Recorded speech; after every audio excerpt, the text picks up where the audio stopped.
I thought it was a well-written article.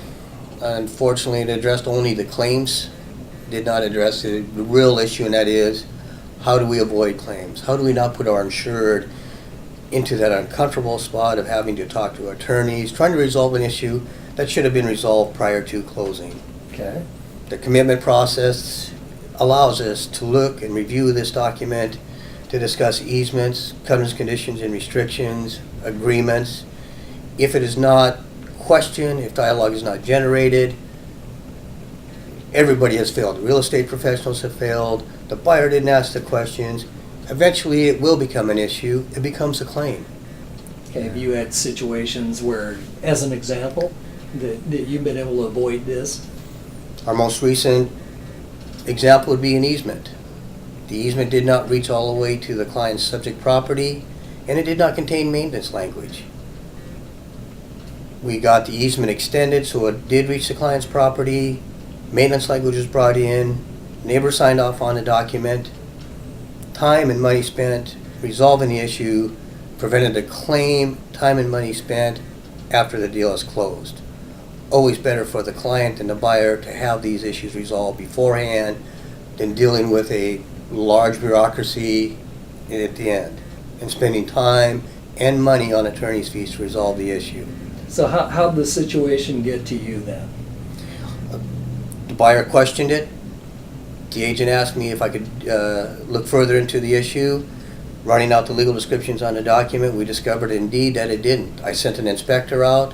They confirmed. We started to bring other professional parties into it. We had to bring in an attorney to resolve it, but it got resolved, and that's the important issue here. The question was asked, dialogue was generated, and a resolution that was equitable for our parties was released. Was reached, and all parties walked away knowing that the issue had been resolved. So with this issue, so you have an easement and a maintenance agreement. First of all, there was no maintenance agreement at all. Right. So would this have been a legitimate claim? Probably not the easement not reaching to the subject property we had insured together with, we would have had a potential claim there that would have been turned over to our legal Okay. staff to review. The maintenance language had come from the lender at some point in time. If they didn't see it, could have been a potential issue. Right. Again, the only way we know if it is an issue is if we're talking about it. If we're looking to find and the most important point is to ask the question so we can define the issue that we're looking at and so that we can get the answers that will resolve that issue. Again, if we're not talking about it, I always know we're in a claim situation when I get a call either from the insured or from the agent who represented them going, we think we have a claim. Did we talk about this? Was there any discussion? Right.